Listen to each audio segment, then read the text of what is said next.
You're listening to Discovery, a podcast presented by the University of Washington School of Law.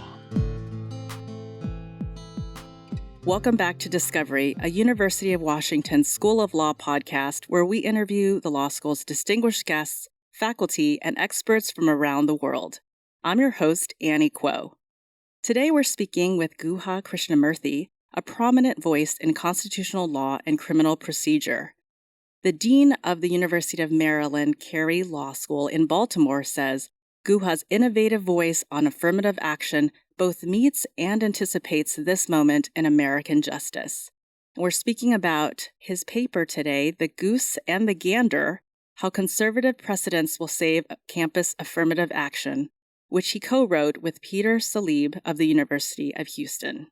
Professor Krishnamurthy is an associate professor of the University of Maryland in Baltimore as of August 2023.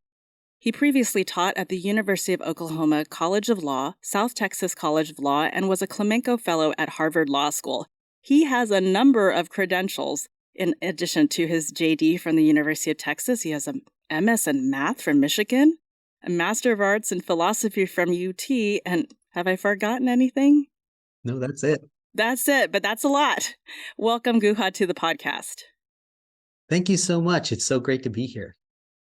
Can you define SFFA for our listeners who may not yet be aware of the companion cases? Yeah, so SFFA was an organization that was really constructed to challenge affirmative action programs across the country.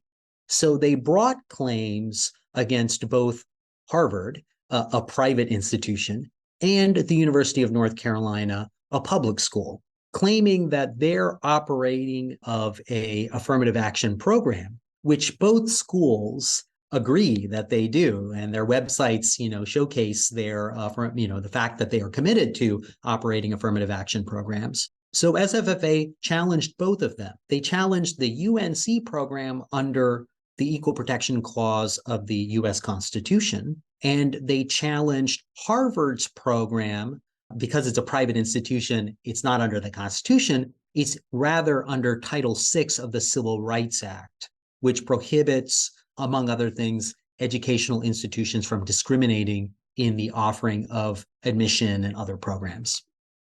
So what will SFFA change? And I would preface this with, I noticed in your paper, and even as I was reading through both definitive and predictive qualities of your analysis, that it's not really going to change very much. So maybe a twofold question. What will it change? What will it not change? Yeah, absolutely. So Peter and I argue that SFFA will not have the drastic impact on affirmative action programs that lots of commentators, both left and right, both liberal and conservative, sort of presage. In particular, what most people think is SFFA would just prohibit universities from operating affirmative action programs. But the SFFA opinion sort of explicitly says that they aren't prohibiting the use of essays, college essays. And the opinion also says it's not prohibiting people from talking about their personal experiences of discrimination, and it doesn't prohibit colleges from taking that into account in determining whether someone can be admitted to their college. So based on that, right, it looks like what really has to change is universities have to scrub their websites of claims that they are, operating an affirmative action program that explicitly takes into account race and other factors of diversity. They can't explicitly say that. But what they can do is operate their affirmative action program in the shadows, right? They can, have essays, and students can talk about their own diversity in those essays, and admissions programs can take those into account and build their class just as they have. Well, you might think, right, well, how is that going to work? Isn't it the case that SFFA is going to look at the demographics of the incoming classes at UNC and Harvard and say, hey, it looks like you guys are doing exactly the same thing as you were doing before, and that's illegal. Well, this is the sort of critical observation that Peter and I make, which is that because of a number of conservative decisions from the Supreme Court, principally Washington v. Davis, another case is McCleskey versus Kemp, the court said that in order to bring an equal protection clause claim, you can't just rely on statistical evidence. You've got to have a smoking gun evidence. You've got to have evidence that somebody was intentionally discriminating. And just to give you a sense of what this did, this foreclosed a lot of claims by people, principally disadvantaged, historically disadvantaged minorities, that were claiming that they were being discriminated against. Washington v. Davis itself was about Black police officers claiming that the admissions program for the police department, which involved a vocabulary test, was discriminating against Black people in particular, and they used statistical evidence to show that. And the court said that wasn't good enough. So our claim here is that organizations like SFFA are going to rely on statistical evidence to show that an affirmative action program is going on. And the court, for decades now, has said that's not good enough. And so as a result, it's going to be very difficult for SFFA and other types of organizations to bring claims against affirmative action. I want to drill down real quick into the University of Michigan, what the undergraduate admissions were doing versus what the law school at Michigan was doing. Could you articulate about those particular practices and the differences? Yes, absolutely. And so it's super interesting because those cases are Grutter and Gratz, and that's what gave rise to our current sort of admissions programs. The undergraduate admissions used checkboxes where people indicated what their race was as part of a point program. And you would get certain kinds of point valuations for being a legacy admission, being a particular disadvantaged racial minority, being an athlete, etc. And together, if you got something like 100 points out of 150 points, then you had a really good chance of admission. But if you didn't get that, then you would have a worse chance of admission. And essentially, the Supreme Court said the use of points in that way, and especially rather large number of points, it was like something like 20 points for being of a disadvantaged minority status, was unconstitutional. It was too much, and that race was often a determinative factor in admissions in this way. Contrast that with what the law school did, which had a smaller number of applicants. They would consider each application holistically, not assigning weights based on racial status or economic status or any of these things, but rather they had a kind of admissions committee that would look at applications holistically, whatever that meant, and they would admit each person individually. That's what they said. And the court said that kind of program was constitutional because it took into account everybody individually. It was holistic. Race wasn't determinative. It wasn't a huge assignment of weight for racial status. And basically after that, most programs hewed to the template of the law school. And what that meant was even Michigan's undergraduate program went that way. What did they have to do? They had to hire more people to read through the huge number of applications that you would get at the undergraduate school as opposed to a professional school. But schools just basically did this. That's what UNC did. That's what Harvard did. So it was just, schools hiring more people, especially during admission season, to read through these applications and give them, sort of an assessment, but again, a holistic assessment and not a points-based assessment, looking at each person individually. And what Peter and I say is that this is really just obfuscating what was going on. The real problem with the undergraduate program was it was just too explicit, whereas the law school was doing something that was murkier.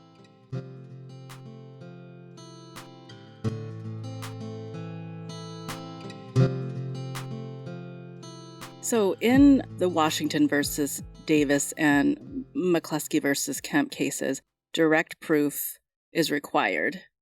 So that's the scrubbing of the website. It's kind of like a marketing exercise. So obscure what they're actually doing, which is maintaining the status quo. How does that continue to provide cover for these affirmative action practices? Yeah, it's a really good question. I mean, the idea basically is since Bakke, a Supreme Court case that said explicit set-asides or quotas are unconstitutional in affirmative action. Since that case, colleges have been operating affirmative action programs that are holistic in nature. And so it's not very clear what colleges are doing. And two other cases, Grutter and Gratz, that came up at University of Michigan, what I have been referring to before, really affirm the ability for colleges to operate this kind of holistic program that isn't, it doesn't make race a determinative factor. It's just one of many factors. The Supreme Court gave that the okay. And since then, what's basically been going on is affirmative action programs have been holistic and therefore murky in nature. Peter and I call it deliberate obfuscation. It's just, the schools are trying to say, we're not going to be explicit about why we admit any particular person.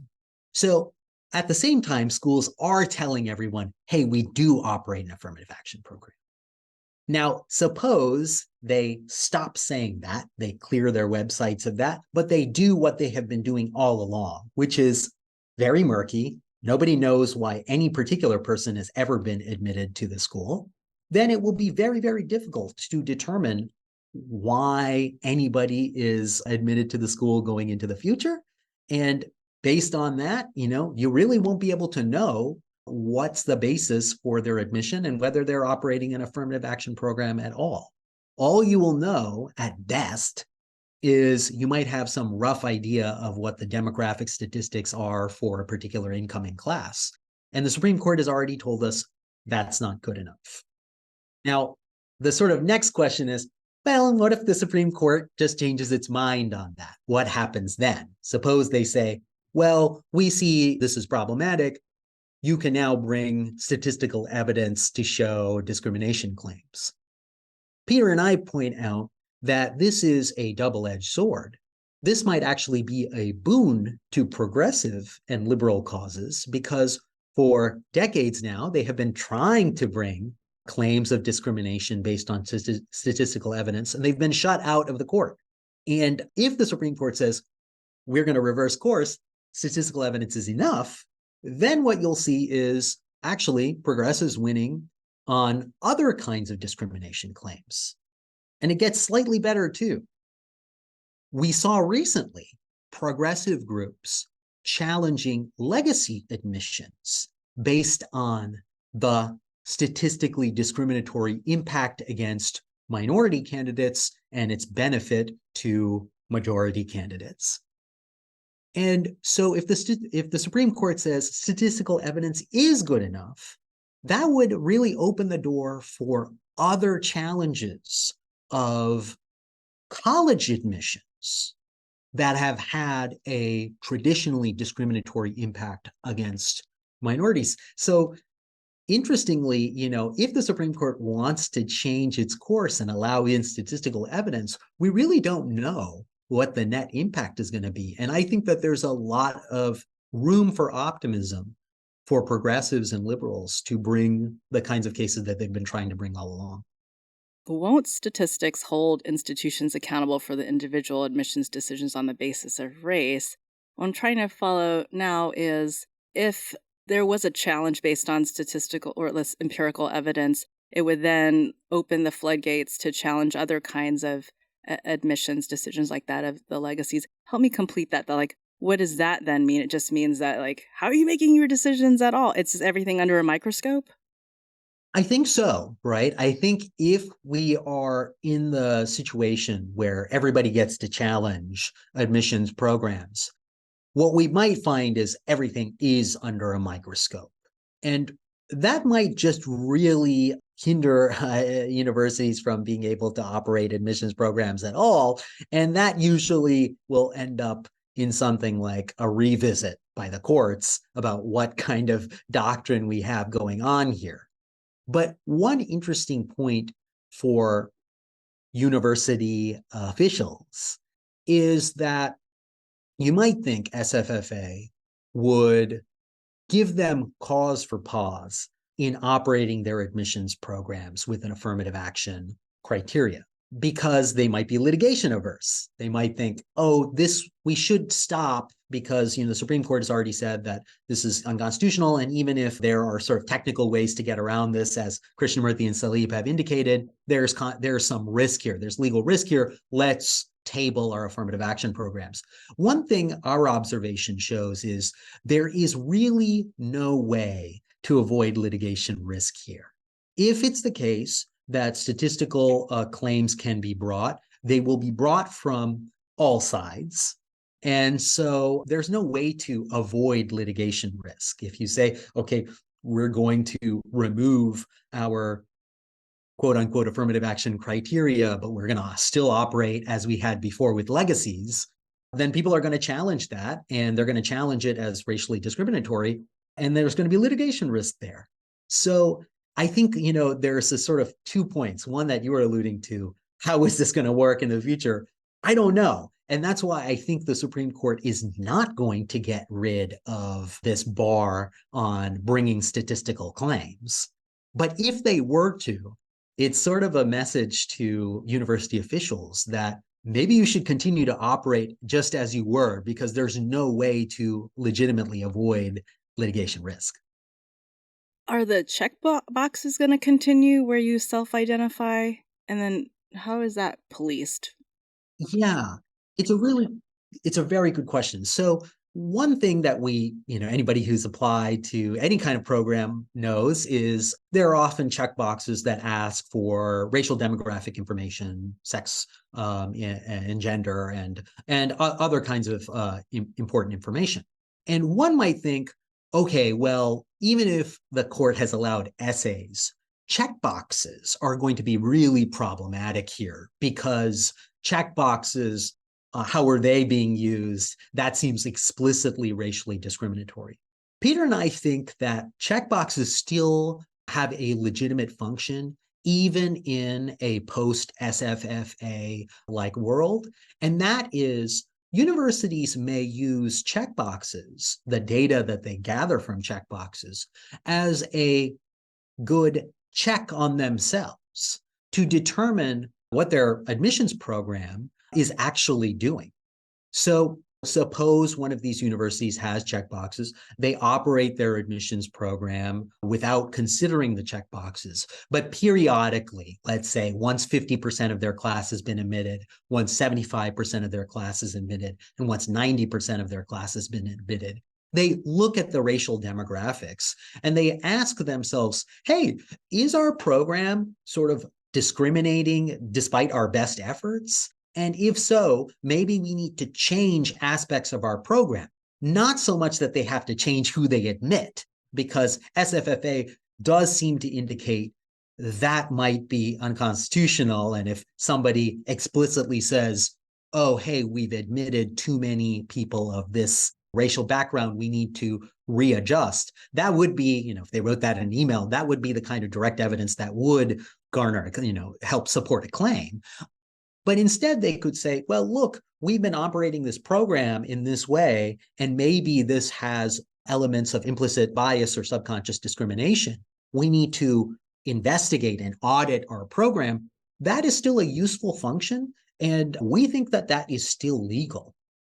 I was going to ask you about something that came up during the faculty colloquium. Someone raised this issue of civil disobedience. Are the higher ed institutions continuing as per usual, even with these Supreme Court rulings, actually practicing civil disobedience?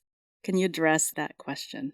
Yeah. So, one question that we've been posed when suggesting this kind of rebellious position is, well, wouldn't it be sort of wrongful for university administrators, even if the SFFA opinion is inarticulate, wouldn't it be wrongful to continue as they've been doing when they know that the Supreme Court is telling them they shouldn't? We have a couple of responses to this. One is, if universities are genuinely committed to affirmative action and diversifying their campus, they may think of their continued adherence to such a program as a sort of aspect of civil disobedience. Yes, the government is telling us, in the form of the Supreme Court, is telling us not to do this, but we think that this is actually a part of justice, and we need to continue with it. So that's one rationale. Another rationale is that SFFA, and in fact, the court's jurisprudence on affirmative action since Bakke, Grutter, Gratz, Fisher, and SFFA, is altogether incoherent. And so as a result of its incoherence, university officials may think, we're just going to proceed as we best know how. And that is kind of doing what we were doing before. Yes, we'll scrub websites, but we'll do what we've always been trying to do, which is create a just, diverse campus. One of the interesting sort of examples for this is the SFFA opinion suggests that it would be okay for someone to talk about their personal experiences of discrimination, and that universities could take into account their personal experience of discrimination, but they shouldn't take into account the race of the person. Well, that itself may sound sort of confusing to anybody who listens to that. How do I take into account one's experience of personal discrimination that was based on race without also taking into account that person's race? So how do you do that? It's unclear. And I think university officials reading that opinion, trying their best efforts to make sense of it, may think, that's incoherent. That really doesn't make sense.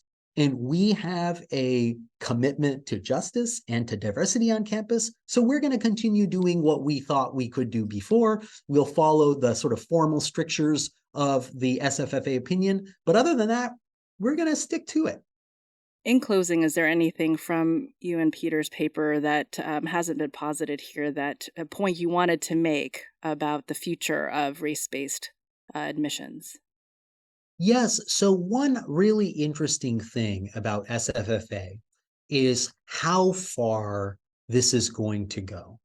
I am deeply skeptical that the holding and the direction of the Supreme Court foreshadowed in SFFA is going to be limited to university admissions. It may move to other aspects of life, including whether scholarships can be targeted at particular racial groups. It could move to whether funding of startups and businesses can be targeted at particular racial or ethnic groups, or even groups based on sex and gender. So the reach of SFFA may be much broader. And so the implications that are going on here extend beyond the campus. And I think that's something for us to keep a very close eye on. An innovative voice on affirmative action, Guha Krishnamurthy is Associate Professor of Law at the University of Maryland, Carey School of Law in Baltimore. Thanks for joining us today, Guha. Awesome. Thank you so much. This is great. Discovery is hosted by Annie Kuo and produced by Greg Olson. Additional voiceover work by Ben Gonio with original music by John Blumster. Discovery is recorded by the University of Washington School of Law in Seattle. For more, visit law.uw.edu.